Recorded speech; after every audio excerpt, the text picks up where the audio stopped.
नमस्कार दोस्तों, आज लोगों को गौतम बुद्ध और एक आलसी आदमी की कहानी सुनाऊंगा। कहानी को शुरू करते हैं। गौतम बुद्ध अपने ध्यान में बैठे थे कि वहां पर एक आदमी आया। वह आदमी अपने आलसीपन से बहुत ज्यादा परेशान था।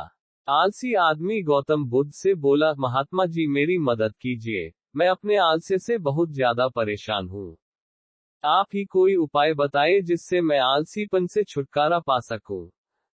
गौतम बुद्ध ने उस व्यक्ति से कहा, पहले मुझे यह बताओ कि तुम्हें क्यों लगता है कि तुम आलसी हो। आलसी आदमी बोला, सिर्फ मुझे नहीं, मेरे परिवार वालों को और मेरे आसपास के सभी लोगों को ऐसा लगता है कि मैं आलसी हूँ। गौतम बुद्ध ने फिर उससे पूछा, क्या तुम जानते हो आलस्य होता क्या है? आलसी व्यक्ति बोला, नहीं मैं नहीं जानता, किंतु मैं इतना जरूर जानता हूँ कि आलस्य बहुत बुरी चीज है, इसकी वजह से मुझे बहुत नुकसान हुआ है जीवन में।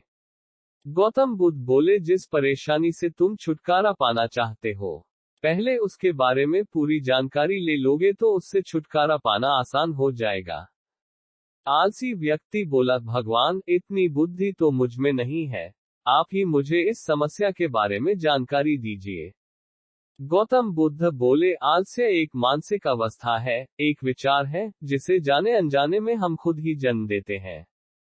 आलस्य दो मूलभूत कारणों की वजह से ही जन्म लेता है। एक है शारीरिक और दूसरा मानसिक।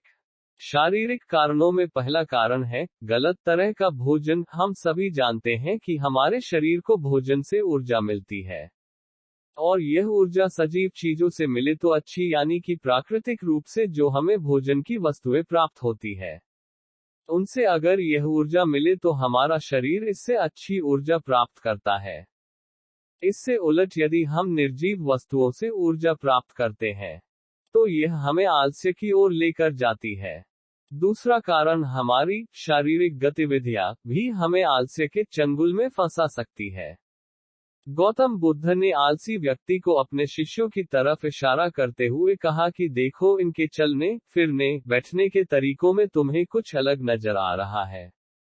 जब आलसी व्यक्ति कुछ समझ नहीं पाया तब गौतम बुद्ध ने उससे कहा, मेरे शिष्य जब भी बैठते हैं तो वे रीढ़ की हड्डी को एकदम सीधा रखते हुए बैठते हैं। चलते हैं तो उनके दोनों पैरों के बीच अच्छे से संतुलन बना रहता है, और जब वह सोते हैं तो उनका शरीर एकदम शिथिल रहता है। ऐसा करने से उन्हें रात्रि में एकदम सही तरीके से नींद आती है। आलसी व्यक्ति बोला, लेकिन नींद तो आलस्य का की एक स्वरूप है। बुद्ध बोले, हाँ, अगर उसे ज्यादा मात्रा में लिया जाए तो। बुद्ध ने इस बात को आगे बढ़ाते हुए कहा, नींद कम मात्रा में लोगे तो तुम्हें अगले दिन थकान महसूस होगी, और ऐसा करने से ज्यादा आलस्य शरीर में आएगा। नींद ज्यादा लोगे तब भी यही परिणाम होगा। इसलिए नींद को ना ज्यादा ना कम, एकदम सही मात्रा में लेना अति आवश्यक है। आलसी व्यक्ति बोला, हाँ, यह तो मैंने भी अनुभव किया है।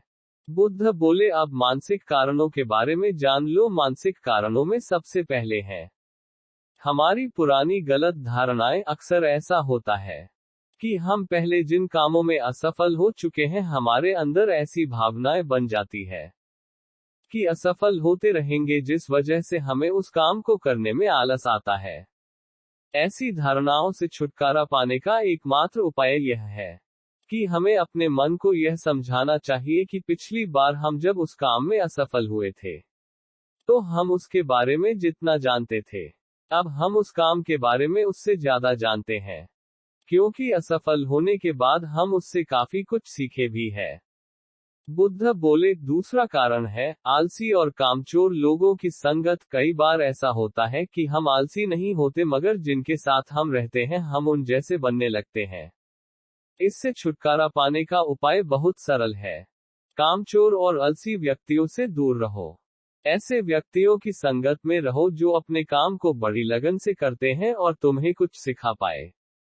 गौतम बुद्ध ने तीसरा कारण बताते हुए कहा, यह कारण आलस्य के लिए सबसे बड़ा कारण है, काम को कल पर टालते रहना। यह कारण इतना शक्तिशाली है कि किसी भी व्यक्ति को बर्बाद कर सकता है।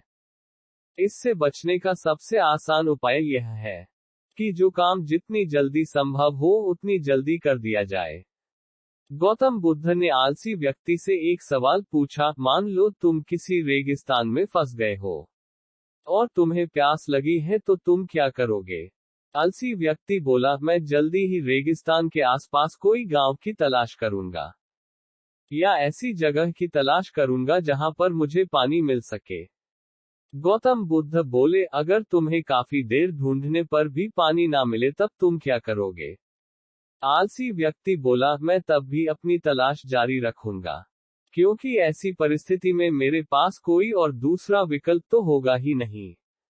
गौतम बुद्ध बोले, बिल्कुल सही, और यही है मानसिक स्तर पर आलस्य का चौथा कारण, किसी भी निश्चित लक्ष्य का ना होना। यह भी आलस की ओर लेकर जाता है। अब सुनो पांचवें कारण के बारे में। गौतम बुद्ध बोले, सोचो कि तुम्हारे पास काफी सारे सोने के दागिने हैं जो तुम्हें एक जगह से दूसरी जगह लेकर जाना है। तुम चलते चलते थक जाते हो और किसी पेड़ के नीचे बैठ जाते हो और तभी तुम्हें दूर से तुम्हारी तरफ दौड़कर आ रहे डाकू दिखाई देते हैं। तो क्या तब भी तुम आलस करके वहीं बैठे रहोगे, या ऐसी परिस्थिति में तुम वहां से उठकर दौड़ने लगोगे? आलसी व्यक्ति बोला, जी मुझे वहां से दौड़ना ही पड़ेगा, नहीं तो मेरी जान और सोने के दागिने दोनों खतरे में पड़ जाएंगे। बुद्ध बोले, यानी कि तुम्हारे पास एक ठोस वजह होगी दौड़ने के लिए। यही है आलस्य का पांचवा कारण, किसी भी काम के लिए ठोस वजह का न होना। आलसी व्यक्ति महात्मा बुद्ध की बातों से संतुष्ट हुआ। वह बोला, महात्मा जी, मैं अब आलस्य के बारे में सब कुछ जान चुका हूँ और अब मैं इन सभी कारणों पर काम करूंगा और अपने आलस्य को दूर भगा दूंगा। ऐसी ही कहानी सुनने के लिए चैनल को सब्सक्राइब कर ले।